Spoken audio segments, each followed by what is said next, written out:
is Alanis King, and this right here is a 2021 Audi RS7. It has 591 horsepower, a ripping 0 to 60 time, and this elegant sloping roof. I've always been a fan of Audi's RS models because they feel like the suit and tie version of a performance car. It's like you enjoy a little backroads detour on your way to close a business deal, and today we're gonna learn what that feels like. Today's video is brought to you by Cars and Bids, my online enthusiast car auction site that recently sold this, and this, and this, and this, and this.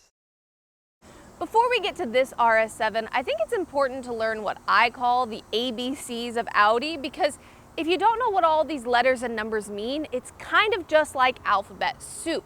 Now, all of Audi's monikers are changing as they move to electric vehicles, but if you're looking at used cars from this era, a really basic breakdown can be helpful. Most of Audi's lineup starts with either an A or a Q. On either sides of the A's and the Q's are the electrified models and the sports cars, but we're not talking about those today, so we'll skip that part for now. The Q models are Audi's crossovers and SUVs. You have the Q3, Q5, Q7, Q8, and the A's are the cars. You have the A3, A4, A5, A7, A8. As those numbers go up, you typically get some combination of bigger, more powerful, or more expensive. So the Q3 is small, the Q8 is big. You get the idea. There are also a bunch of other labels you can have. There's Quattro, which means Audi's all-wheel drive. There's e-tron, which means electric. There's Sportback, which means the roof slopes like this RS7, and way too many more. The A's and the Q's are the base models of the vehicles. From there, you have the S models, which are the sporty step up, and then you have the RS models, which are the high-end performance line. So for example, an Audi Q8 would become an SQ8 or an RS Q8, and an Audi A7 would drop the A to become either an S7 or an RS7 like this guy. And I think the really beautiful thing about the A7, S7, and RS7 is that they have this incredible sloping roof that just looks so elegant, and they also have a hatchback instead of a trunk. Now, the Audi A7 and the corresponding RS7 have not been around that long by the standards of human history. The A7 debuted in 2010 as a rival to the Mercedes-Benz CLS, which came out in 2004 and kicked off the modern four-door coupe trend.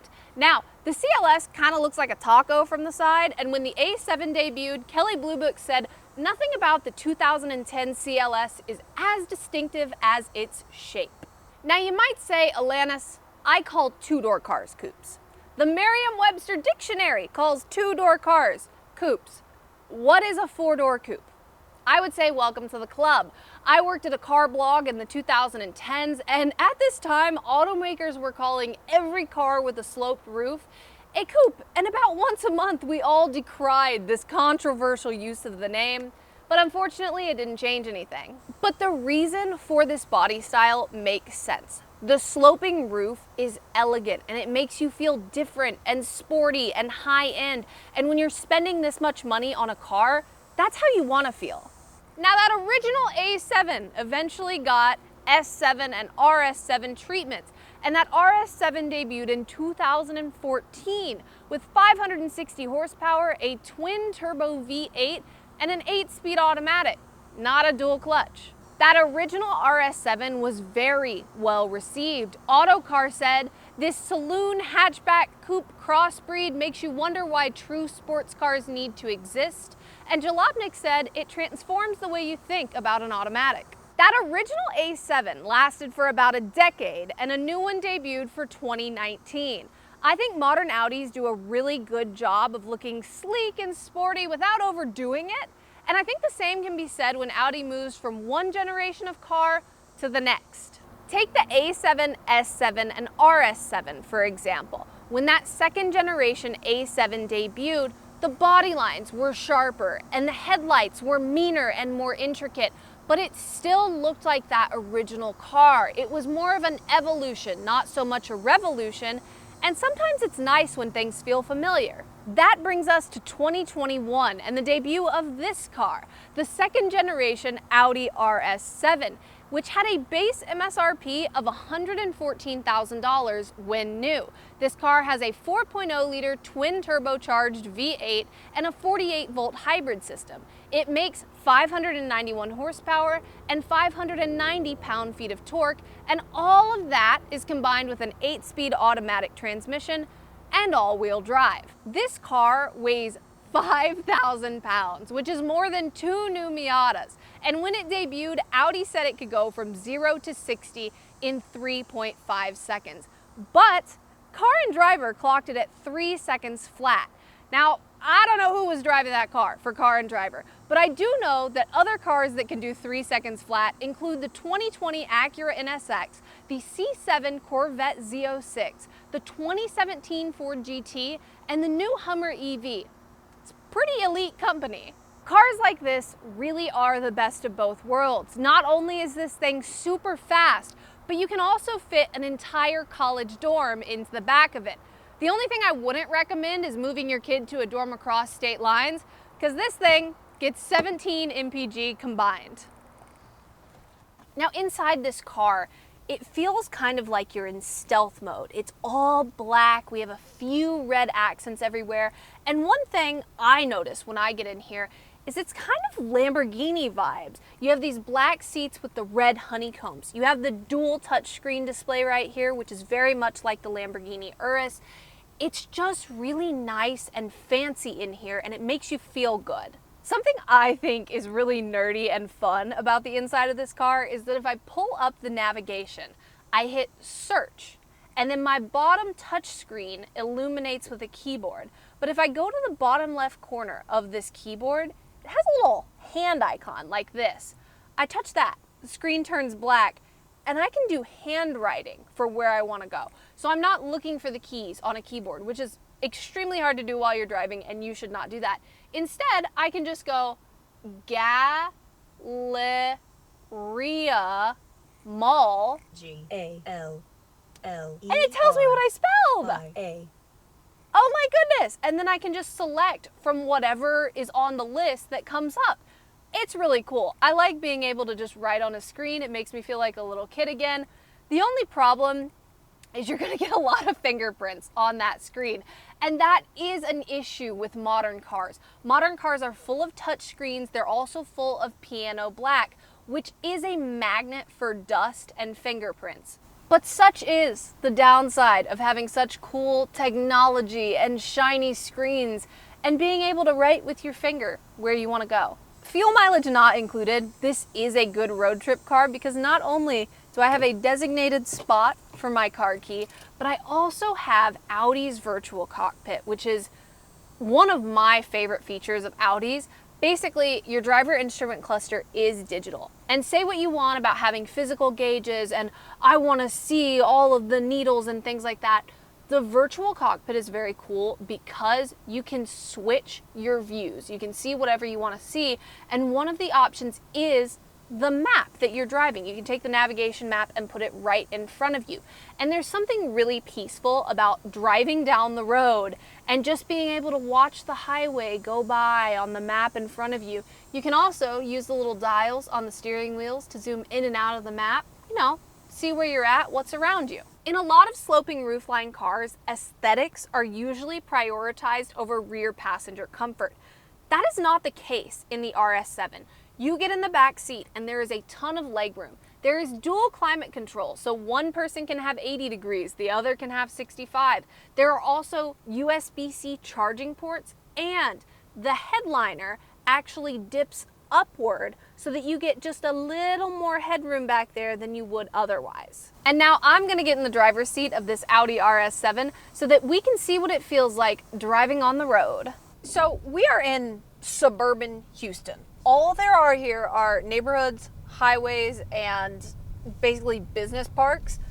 We're not gonna find any crazy good roads to go on here, but I still think we can see the power of this car and also just see how it handles on a day-to-day commute. And I think one thing you really notice right away when you're in this car is how it just glides when you're at low speed. It feels almost elasticy in the way that it glides, and it feels like you're on a pillow on ice, but in a good way, right? Like, you don't feel a ton of the imperfections in the road. And people say this all the time. They're like, oh yeah, cars, it feels like a pillow. It feels so smooth and wonderful.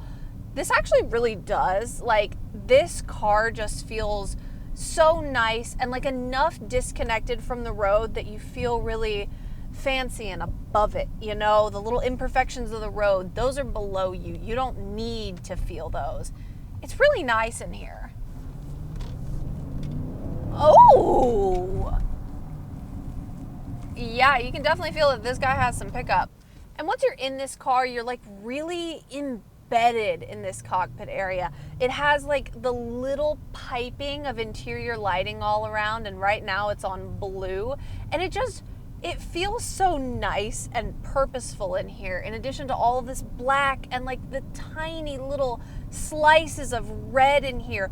You feel really, really fancy. And you also feel like kind of stealthy, right? You're like, oh, you know, I'm a performance car and I'm fast and cool and I spent a lot of money on this. But also it's toned down. It's not screaming at you. And I think that's what's really cool about these cars.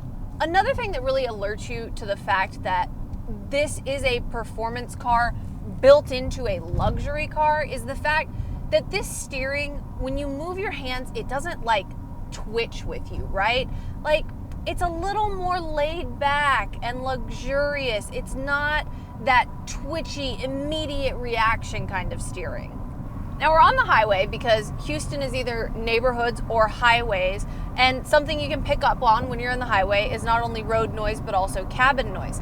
There is a little bit of cabin noise in here. It's not completely disconnected from the road. I can hear the road under me. I can hear a little bit of what's going on around me, but there's not really wind noise or things like that. This is just general highway noise. It's not completely insulated, but you also don't hear a ton. This car also, when you're on the highway and just doing your normal things, is not something that just sticks out and screams at everyone, right? This RS7 is light gray, and it's this beautiful, like, non-metallic light gray. I think Audi does a really good job of this color. But people aren't looking at you because you're just screaming sports car, right? Very understated, very much like, I have wealth, but I'm not throwing it in your face. And I think that's a really nice attribute of this car. And of course, we're not going fast right now because everyone in front of us is stopped because this is Houston. You also have on the steering wheel a little button that says RS mode, which is, you know, you buy the RS because it's an RS. Why not put it in RS mode?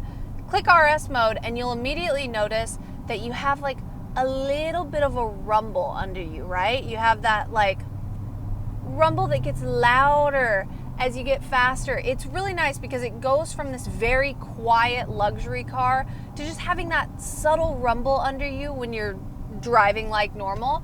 And that rumble just gets louder and louder as you want it to. We're already going a little bit fast, but we're gonna feel this power.